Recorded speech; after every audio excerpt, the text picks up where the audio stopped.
Ven Espíritu Santo. En el día 171 de nuestro reto Lee la Biblia este año, hablaremos acerca de esta declaración maravillosa que dice: ven Espíritu Santo. Pasar tiempo en la presencia de Dios es la actividad más importante de tu vida. Necesitas la presencia de Dios en tu vida más de lo que necesitas ninguna otra cosa. Pero, ¿dónde encuentras la presencia de Dios? Escuchen esta historia contada por una persona que decía que recordaba muy bien la primera vez que escuchó a alguien hacer una de las oraciones más antiguas de la iglesia: ven Espíritu Santo, con una expectativa tan real de que el Espíritu Santo vendría. Dice que era un domingo por la noche del año 1982, que había tenido un encuentro vespertino y que al orar, ven Espíritu Santo, vio cómo sucedieron unas cosas notables. Vio a la gente ser llena del Espíritu Santo con manifestaciones físicas similares a aquellas descritas en el libro de los Hechos cuando habla del día de Pentecostés. Que vieron sanaciones físicas extraordinarias que sucedieron al día siguiente cuando alguien oró de nuevo diciendo: ven Espíritu Santo.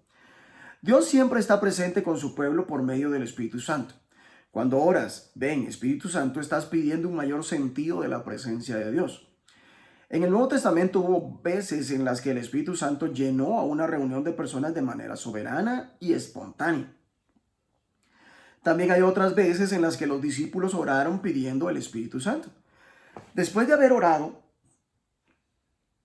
tembló el lugar en que estaban reunidos, todos fueron llenos del Espíritu Santo y proclamaban la palabra de Dios sin temor alguno. En el pasaje del Antiguo Testamento de hoy leemos cómo la gloria del Señor había llenado el templo. Cada uno de los pasajes de hoy nos dice algo acerca de cómo disfrutar de la presencia de Dios, que viene por medio del Espíritu Santo y nos da poder. Salmo 76, versículo 1 al 12 dice lo siguiente: el Dios de la victoria y del juicio, al músico principal sobre Nejinot, salmo de Asaf, cántico. Dios es conocido en Judá, en Israel es grande su nombre. En Salem está su tabernáculo y su habitación en Sión. Allí quebró las saetas del arco, el escudo, la espada y las armas de guerra. Glorioso eres tú, poderoso más que los montes de Casa. Los fuertes de corazón fueron despojados, durmieron su sueño, no hizo uso de sus manos ninguno de los varones fuertes. A tu reprensión, oh Dios de Jacob, el carro y el caballo fueron entorpecidos. Tú, temible eres tú. ¿Y quién podrá estar en pie delante de ti cuando se encienda tu ira? Desde los cielos hiciste oír juicio. La tierra tuvo temor y quedó suspensa cuando te levantaste, oh Dios, para juzgar, para salvar a todos los mansos de la tierra. Ciertamente la ira del hombre te alabará, tú reprimirás el resto de las iras. Prometed y pagad a Jehová, vuestro Dios. Todos los que están alrededor de él traigan ofrendas al temible. ¿Cortará él el espíritu de los príncipes? Temible es a los reyes de la tierra. Salmo 76 nos está diciendo nos está hablando acerca del anhelo de estar en la poderosa presencia de Dios. El templo de Jerusalén no era primordialmente un lugar de sacrificio, sino el lugar de la presencia de Dios. El salmista escribe: Dios es conocido en Judá, su nombre se exaltaba en Israel. En Salem se halla su santuario, en Sión está su morada. Salem es el antiguo nombre jebuseo para Jerusalén, Sión. Es una palabra que se usa con frecuencia para referirse a Jerusalén como el punto focal de la presencia de Dios entre su pueblo en el Antiguo Testamento. Este es el lugar de su tienda, donde reside, donde Dios mora. Esta es la razón por la que el pueblo de Dios tenía tanta pasión por Jerusalén y particularmente por el templo. Anhelaban, al igual que nosotros lo hacemos en nuestro interior, la presencia de Dios. La sorprendente verdad es que por medio de Jesús podemos conocer la presencia de Dios en nosotros y entre nosotros. Su pueblo, donde quiera que estemos, Él mora en ti por su Espíritu. Hechos 13, versículos 42 al 52 dice lo siguiente: cuando salieron ellos de la sinagoga de los judíos, los gentiles les rogaron que el siguiente día de reposo les hablasen de estas cosas.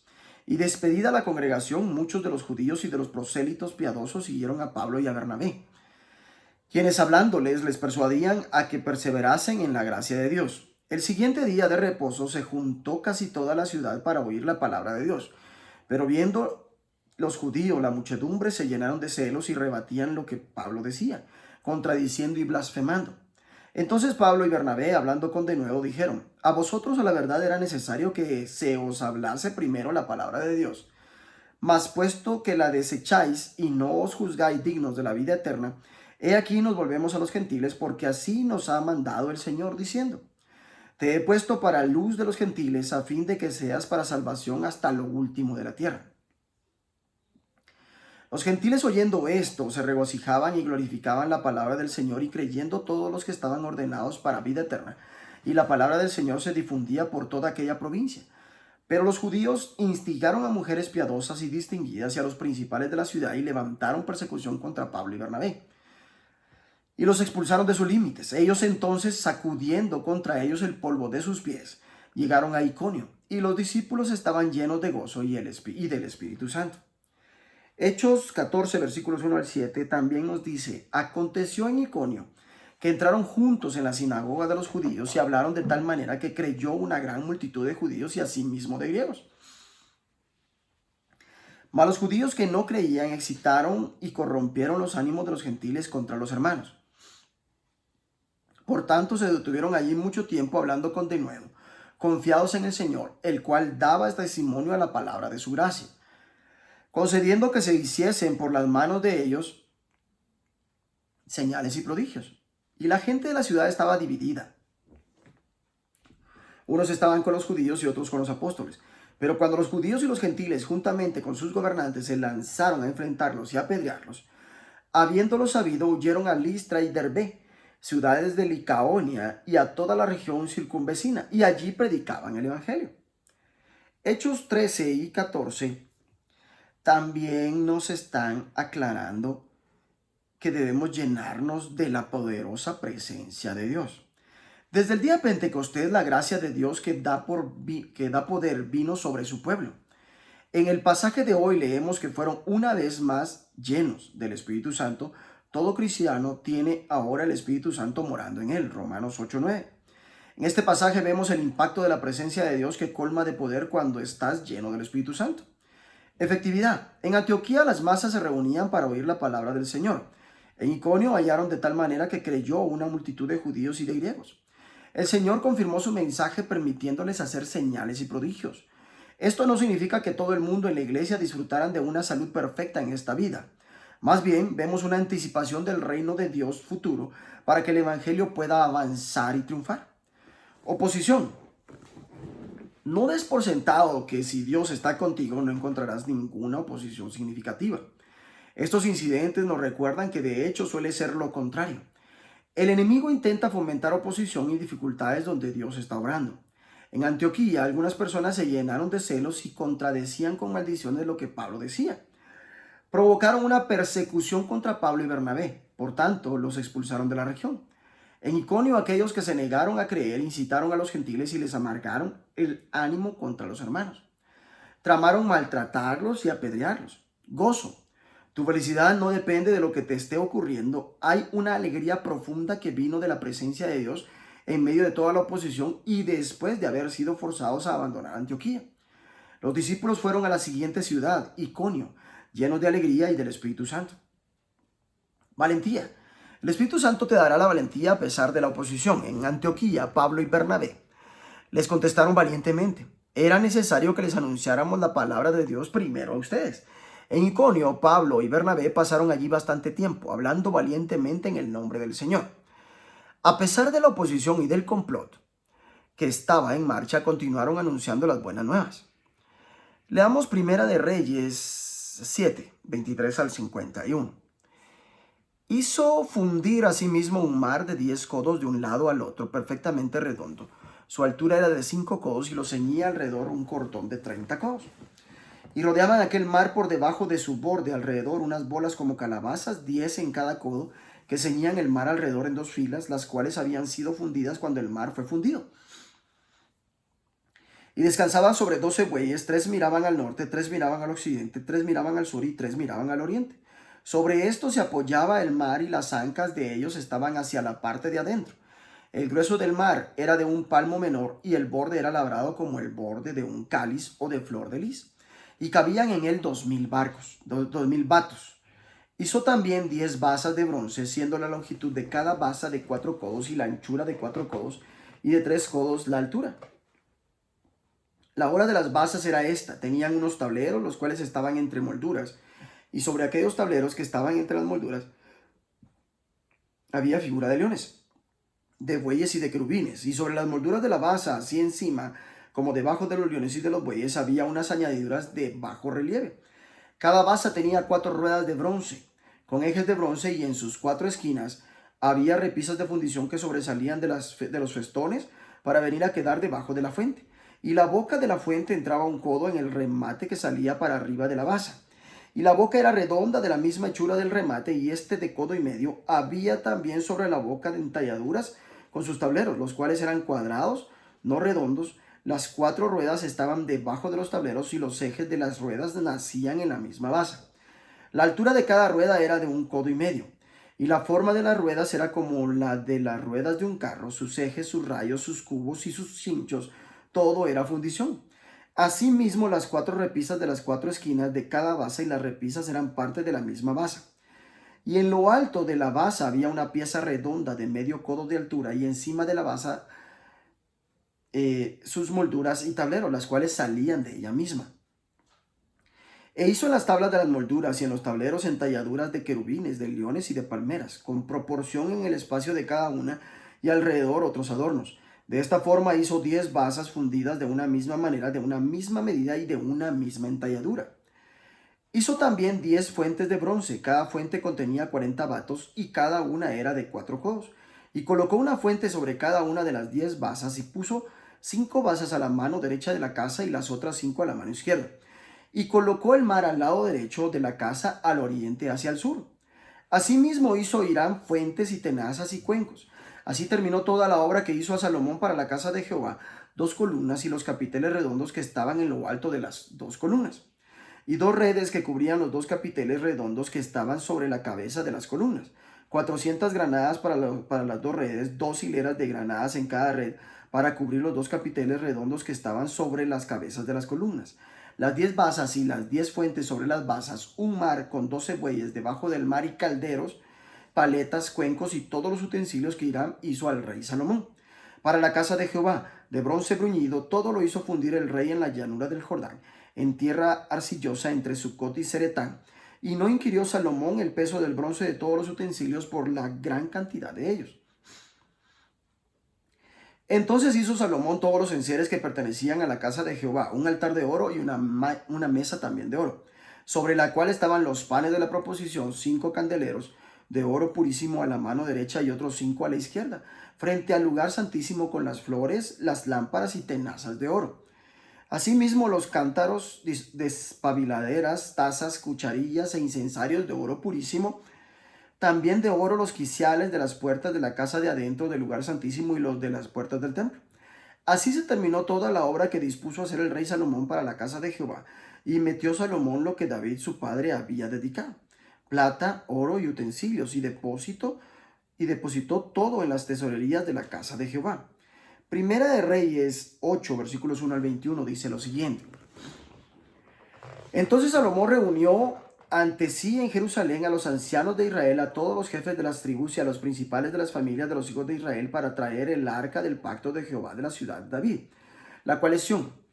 Y se reunieron con el rey Salomón todos los varones de Israel en el mes de Etanim, que es el mes séptimo, en el día de las fiestas solemnes. Y vinieron todos los ancianos de Israel, y los sacerdotes tomaron el arca y llevaron el arca de Jehová y el tabernáculo de reunión y todos los utensilios sagrados que estaban en el tabernáculo, los cuales llevaban los sacerdotes y los levitas. Y el rey Salomón y toda la congregación de Israel que se había reunido con él, estaban con él delante del arca, sacrificando ovejas y bueyes que por la multitud no se podían contar ni numerar.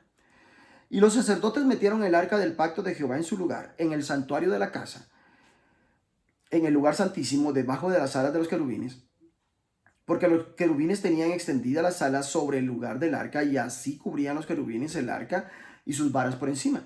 Y sacaron las varas de manera que sus extremos se dejaban ver desde el lugar santo, que está delante del lugar santísimo, pero no se dejaban ver desde más afuera. Y así quedaron hasta hoy.